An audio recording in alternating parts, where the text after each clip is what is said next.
My name is Emily. After my accident, my insurance payout was sent out, just not to me. My sister said she was holding it to help. What she didn't know was that paperwork leaves a trail. If something like this happened to you, tell me your story in the comments. Dinner was halfway done when the voicemail came through. Pasta boiled too hard, water slapping the sides of the pot, and my phone buzzed across the counter. I wiped my hands on a towel and listened while stirring with my left arm, the right still stiff from the accident. "This is an automated message from Lone Star Mutual," the voice said. "Your insurance payout has been successfully dispersed." The phone was leaned closer, waiting for the usual delay language. "The listed recipient is Sarah Carter." The spoon slipped. The burner went off before the pot boiled over, and the screen stayed in focus until it went dark. The laptop came open on the table. Banking app, login, balance, refresh. Nothing. No pending deposit, no hold, no note. Just the same numbers as that morning. Sarah picked up on the second ring. "Hey," she said, "I was about to call you." "Did you get something from the insurance company today?" "Yeah, I told you I'd handle it." "Handle it how?" She paused, then laughed once, short. "I received it, for you, to keep things simple." "That wasn't what I asked." "You were still recovering," Sarah said. "This was easier." "Easier for who?" "For everyone," she replied. "You don't need to stress over money right now." The word "right" hung there. The question came out anyway. "Who was the check made out to?" "My name," she said.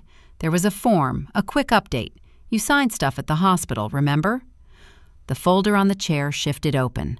Discharge papers, billing summaries. The last section felt thin. One page was gone. "What form?" "Don't make this a thing," Sarah said. "Everyone does it this way." An email alert popped up on the laptop. Insurance confirmation. Sent to an address not used in years. Why was the notice sent to my old email? "Probably autofill," she said. "You're overthinking." Steam crawled from under the pot lid. The burner clicked fully off. "So the money moved faster than my leg," I said. She didn't answer. "I'll transfer it later," Sarah said, "after things settle." "When?" "Soon," she replied. "Let's not fight." The call ended without a goodbye. The kitchen smelled like overcooked pasta and scorched metal. The phone buzzed again, this time with a bank notification banner sliding across the screen. Transaction completed. A calendar reminder blinked for physical therapy tomorrow morning. I tapped the voicemail icon, replaying the message, listening for any mistake I could argue with. The name didn't change. Sarah Carter. The laptop chimed as a PDF finished downloading, a subject line reading "Policy Adjustment Attached," and the cursor kept spinning. No one spoke. The call to my mother came before noon. She listened without interrupting, which should have warned me immediately. When I finished explaining where the money went, she exhaled and said it the way she always did. "Your sister knows how these things work." That was it. No questions about forms or names, no pause. The line stayed open while she waited for me to agree silently. "Sarah handles paperwork for everyone," she continued. "She's done it for years." I asked if she had seen the form. She said that wasn't necessary. At work, the meeting request sat on my screen while coffee went cold. My manager didn't raise his voice or lower it either. He glanced at the calendar and then back at me. "Take a few more days if you need to," he said. "We still have the Phoenix rollout next week." The calendar invite stayed open after the call ended. Deadlines didn't move just because bodies did. A follow-up email arrived 5 minutes later, polite and precise, listing tasks that would need coverage if I stayed out. It ended with an offer to discuss adjustments later, which meant now was not the time for explanations. By the afternoon, Sarah's version had already traveled. A cousin texted to ask if I was okay. An aunt suggested rest. Someone sent a link about post-accident anxiety. The word stressed appeared twice, spelled differently each time. No one asked what Sarah had signed or where the money actually went at all. The insurance line answered on the third attempt. A man with a calm voice pulled up the policy number and paused long enough to type. The payout was processed correctly, he said. The recipient change included a valid signature. That signature wasn't mine. There's no indication of irregularity, he replied. The case is marked complete. The word complete landed heavier than expected. When I asked for documentation, he emailed a summary and closed the call. The attachment listed timestamps and initials, none of them familiar. The cafe near my apartment had one empty table by the window. Chairs scraped as people left. Marcus arrived late, set his cup down, and didn't ask how I was doing. "Do you have a copy of the form?" he asked. "No." "Did you ever see it?" "No." He nodded once, like that confirmed something. The cup between us went untouched. "Then stop arguing about intentions," Marcus said. "Start collecting documents." A notification buzzed on my phone while we sat there. I opened it and frowned at the subject line. "That email shouldn't have been forwarded," Marcus said, leaning closer. The insurance agent on the line confirmed it without hesitation. After the adjustment, she said, all correspondence was redirected. To where? She read out my old address without comment. Marcus pulled a pen from his pocket and slid his notebook over. The pages were already filled with other people's problems. "Write everything down," he said. "Dates, names, times." A line went into my notes between two receipts. Lesson learned. Receiving something for someone else isn't a legal term. Back at the apartment, messages kept coming. Sarah texted asking why I sounded upset and suggested we talk later. My mother asked if I had calmed down yet. A neighbor asked if I needed groceries. No one mentioned returning anything or correcting a mistake. The phone rang again. The same insurance number. This time the voice was different, firmer, like a door closing. "There's a 10-day window to contest the recipient change," she said. "After that, the file locks." What happens then? It becomes permanent. The laptop clock ticked forward while the screen filled with forms. My hand hovered over the trackpad, the cursor blinking at the first required field. The policy number sat at the top, unchangeable, followed by a warning about incomplete submissions. 10 days wasn't much time, but it was time available. The checklist grew as I scrolled, each item asking for proof I hadn't known to keep or ask for. The files kept multiplying on the desktop. Each download landed with a soft chime, stacking into a neat mess that made everything look organized when it wasn't. Midnight slid past without ceremony. The apartment stayed dim except for the laptop screen, which showed a scanned PDF labeled Policy Adjustment Form. The insurance representative had sent it after 3 follow-up emails and 1 voicemail left too late in the evening to sound polite. The attachment opened slowly, page by page, loading like it needed permission. The name at the top was mine. The signature at the bottom was not. The letters leaned right instead of slightly back. The loop in the E was too tight. Whoever wrote it hesitated in places my hand never did. The timestamp sat in the corner, precise down to the minute. I checked it against the discharge paperwork pulled up on the other half of the screen. The time matched the surgery. Another file opened. Hospital records, medication logs, consent forms. The folder Sarah had dropped off weeks ago sat by the couch, papers still clipped together. The last section ended abruptly, mid-sentence. That missing page slid into place on the screen now, labeled Temporary Authorization. The absence had been the point. Sarah answered after 4 rings. "I got the form," I said. She didn't ask which one. "I signed it," she replied. "You couldn't. It wasn't your name." "It was necessary," Sarah said. "There was a deadline. The timestamp says I was under anesthesia." "So," she said, "you would have signed it anyway." The logic moved fast, like it had been rehearsed. "If I didn't, the money would have just sat there," she continued. "I was helping. By putting your name on it." "To keep things moving," she said. "You were out of it. Someone had to step in." A car passed outside, headlights flickering across the wall. The PDF stayed open, signature enlarged until the pixels broke apart. "You forged it," I said. She sighed, long and tired. "Don't make this ugly." "It already is." "You're blowing this up for no reason," Sarah said. "I talked to a lawyer friend. This kind of thing happens. That lawyer friend tell you to sign for me? He said families do this all the time, she replied. You're acting like I stole something. The call dropped before the sentence finished. Whether on purpose or not didn't matter. The screen still held the proof. The complaint form took longer to load than expected. Each field asked the same question in different ways. Policy number, date of change, nature of dispute. I uploaded the scan, added hospital records, and attached the consent log showing sedation start time. The cursor hovered over the description box. The wording stayed simple. Signature not authorized.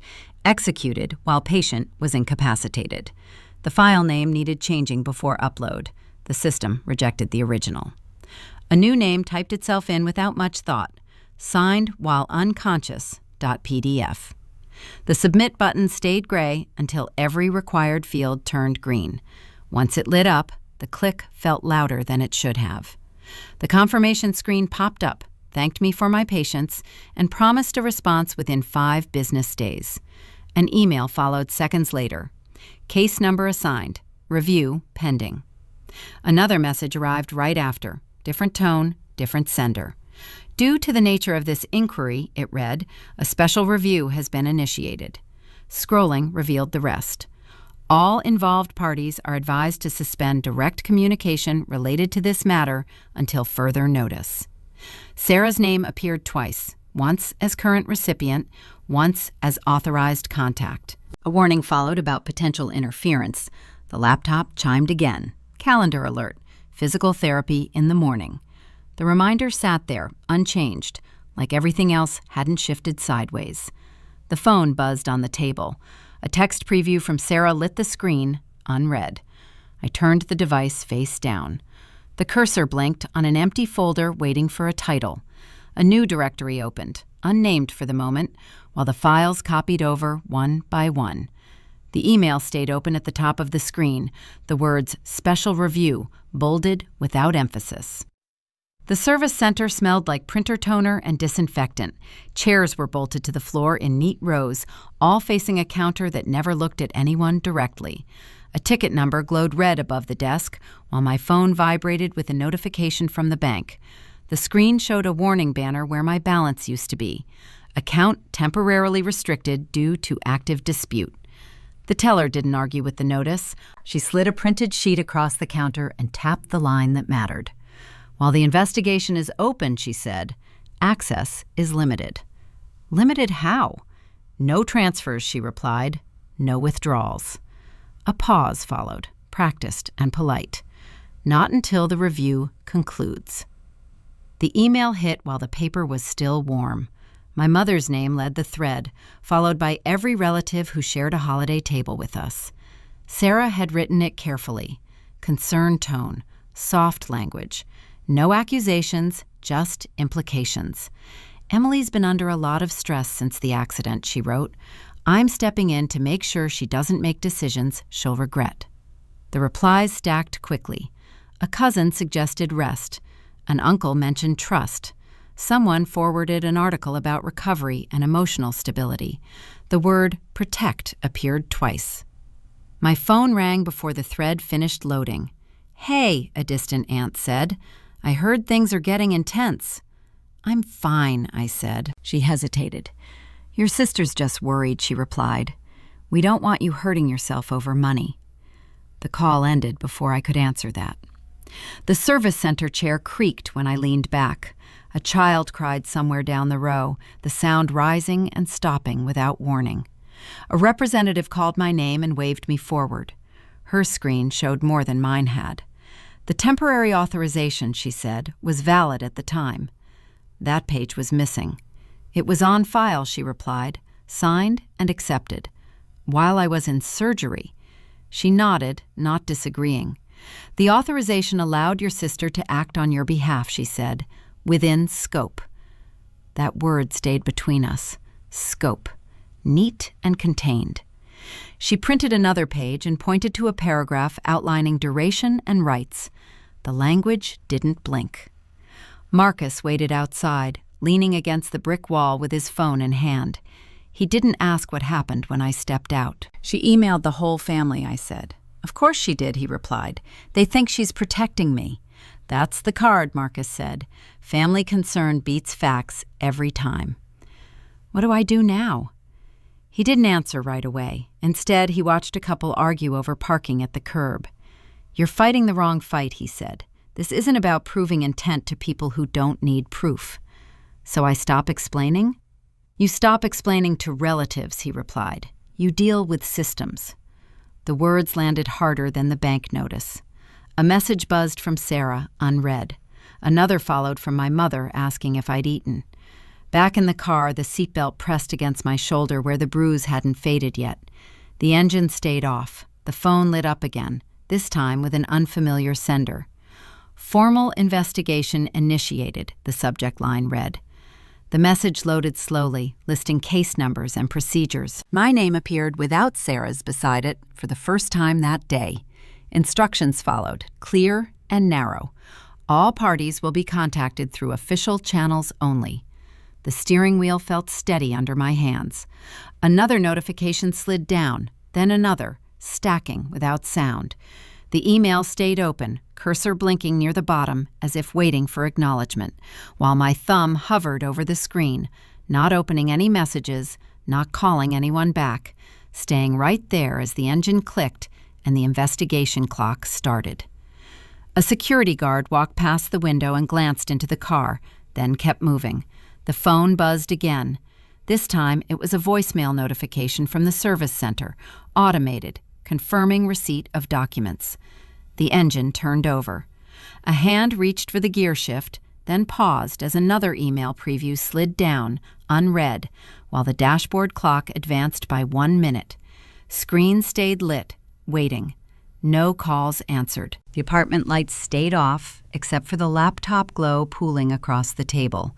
Notifications were muted. The phone lay face down, finally obedient. The case email remained open, unread now, while folders stacked neatly on the screen as if order alone could fix anything. What kept replaying wasn't Sarah's voice or my mother's email. It was my own handwriting on old forms. There were signatures I remembered making quickly, standing in hallways, leaning on counters, trusting that urgency meant care. The pattern showed itself without drama.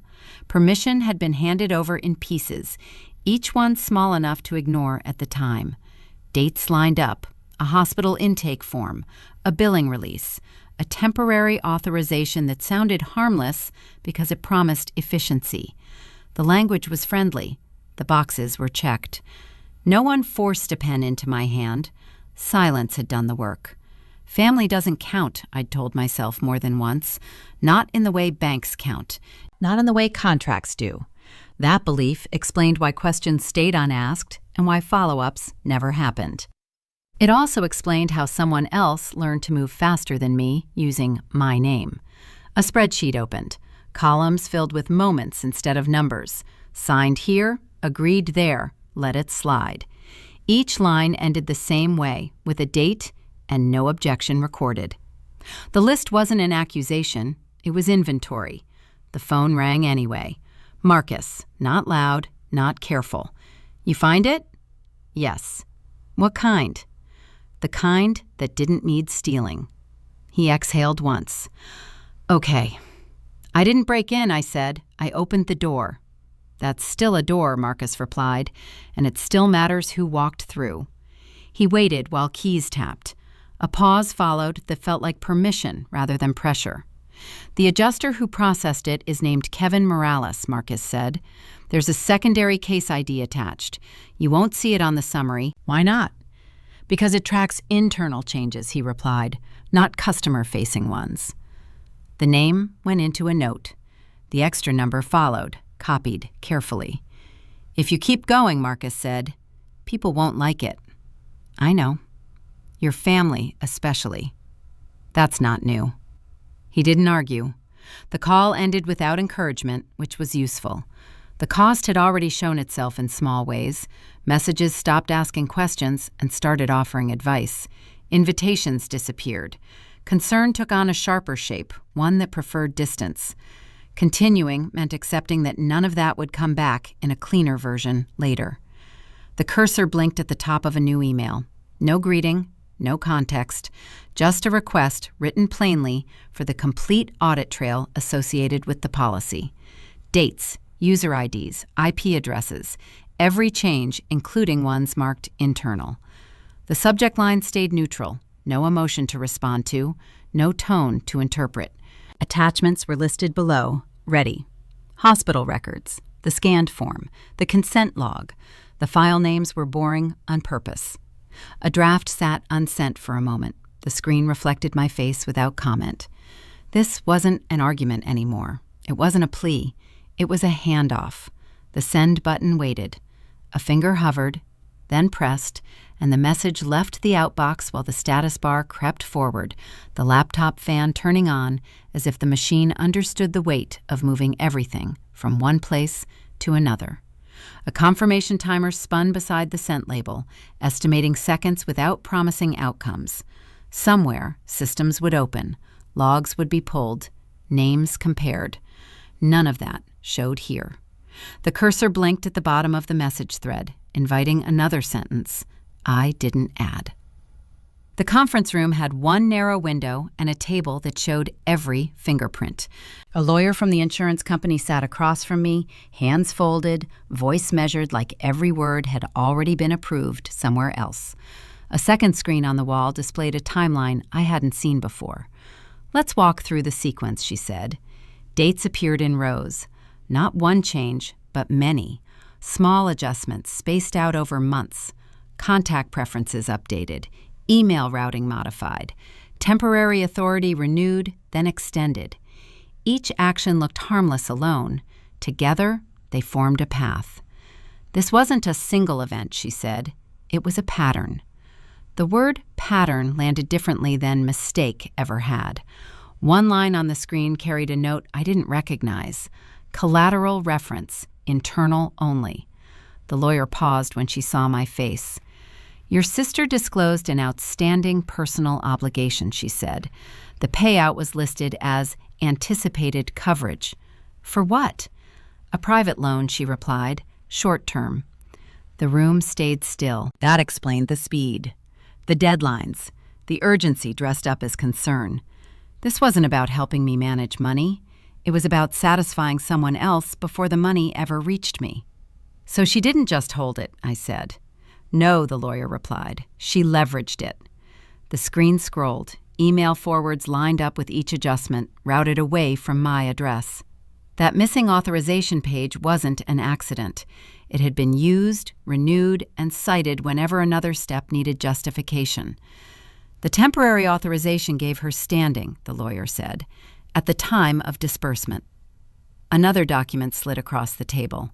Sarah's response. Clean. Organized. She had submitted proof of her status as authorized representative during the payout window. The signature issue was listed as disputed but unresolved. Some of your materials are considered circumstantial, the lawyer said. They support concern, not conclusion. So she's winning. For now, she replied. Access was restricted. Requests had to go through counsel. The audit trail was partially sealed pending outcome. Time stopped being neutral and started favoring whoever had planned for it. A message from Marcus came through while the lawyer stepped out to print copies. She used it as backing, I typed back. No kidding, he replied. That's leverage, not family help. The lawyer returned with a thin folder and a thicker explanation. The review team is divided, she said. Some believe the authorization was abused. Others see procedural compliance. And me? You're the subject, she replied, not the client. That distinction felt precise. Everything here was precise. The meeting ended without resolution. No raised voices, no threats, just a narrowing of options. The timeline remained on the screen for a moment longer, each entry stamped with a user ID that wasn't mine. Outside the room, a notification waited. Your access permissions have been updated. Updated meant reduced. Files that had been visible earlier now returned errors. Attachments failed to load. The system no longer treated me as a full participant. Another email followed, formal and brief. An internal hearing has been scheduled. The date sat 4 days away. Failure to present sufficient evidence may result in case closure. Marcus called before I reached the elevator. They're pushing it fast, he said. They already were. That hearing matters. I know. After that, doors close. The elevator arrived. Doors slid open. The lawyer nodded politely from down the hall, already moving on to another meeting. The building hummed with normal business, untouched by any of this. The parking garage felt lower than it should have. The phone buzzed again with a calendar invite I hadn't accepted yet. Hearing confirmation, location withheld, instructions attached. Truth didn't have momentum on its own. That much was clear now. It waited for structure, for timing, for the right table. Until then, it stayed provisional. The engine started. The dashboard clock ticked forward. A new email preview appeared at the top of the screen, unread, carrying the same subject line as before: Internal Review Committee Notice. The car stayed in park as the message opened, listing panel members, procedural limits, and submission deadlines. A line near the bottom stood out. All documentation must be final. No revisions, no extensions.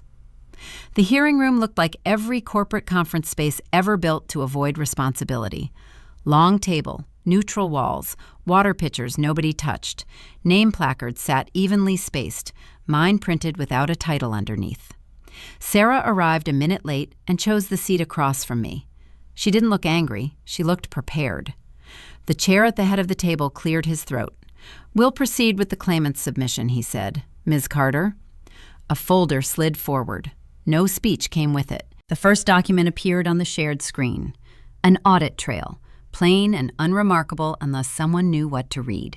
Rows of entries, each one stamped with time, date, and action taken. The recipient modification occurred at 10:42 a.m., the analyst said, reading aloud. That coincides with the claimant's recorded anesthesia window. Sarah leaned forward. "I was her authorized representative at the time," she said.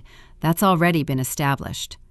The next page loaded without comment. Hospital records, medication log. The overlap was clear enough to read without explanation. "That authorization allowed me to act," Sarah continued. "She couldn't." No one responded yet. The chair nodded for the analyst to continue. A system log replaced the medical records. IP addresses filled the screen, technical and dull. The analyst highlighted one. "This device originated the change request," she said. "It does not match the hospital network." Sarah shook her head once. "I submitted it from my laptop," she said. "That doesn't make it improper." Another line lit up.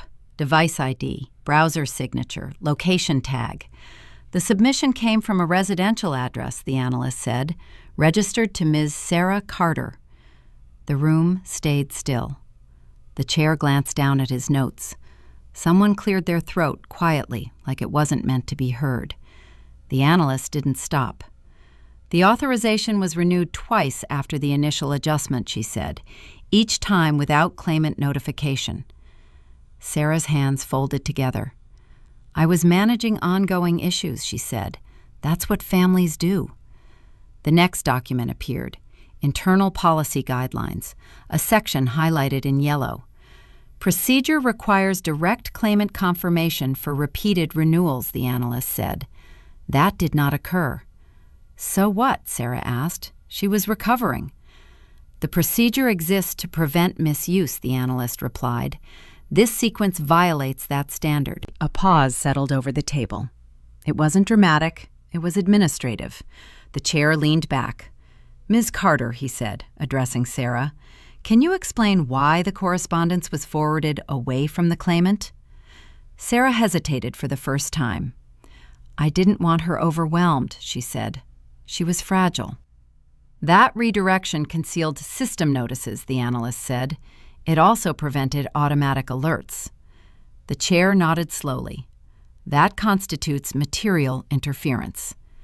Sarah's mouth opened, then closed. Papers shifted in front of her. Whatever argument she'd brought didn't fit the shape of what was now on the screen. The chair turned to me.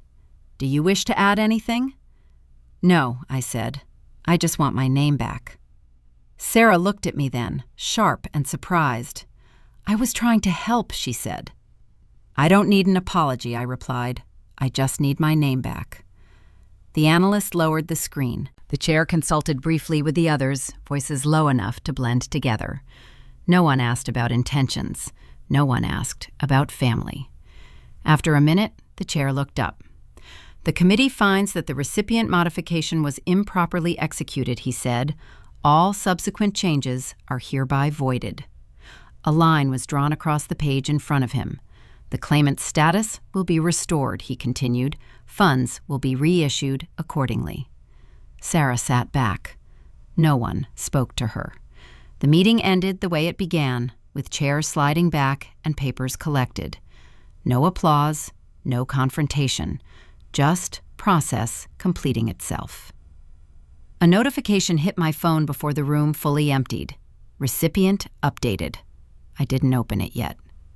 Sarah stood, gathered her bag, and walked past without a word. The door closed behind her with a soft click that sounded final enough. The chair nodded once in my direction. "This concludes the matter," he said. The hallway outside felt longer than it should have. My phone buzzed again, then again, as emails queued up. Funds pending. Access restored. Case closed. I stepped forward, reading the first line as it loaded, the words settling into place while the rest of the message continued to download, and the hallway lights stayed on, bright and ordinary, as the system caught up to what had already been decided.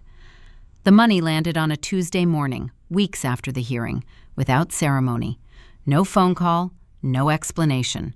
Just a clean deposit line with my name spelled correctly and no one else attached to it. The bank app refreshed once, then settled.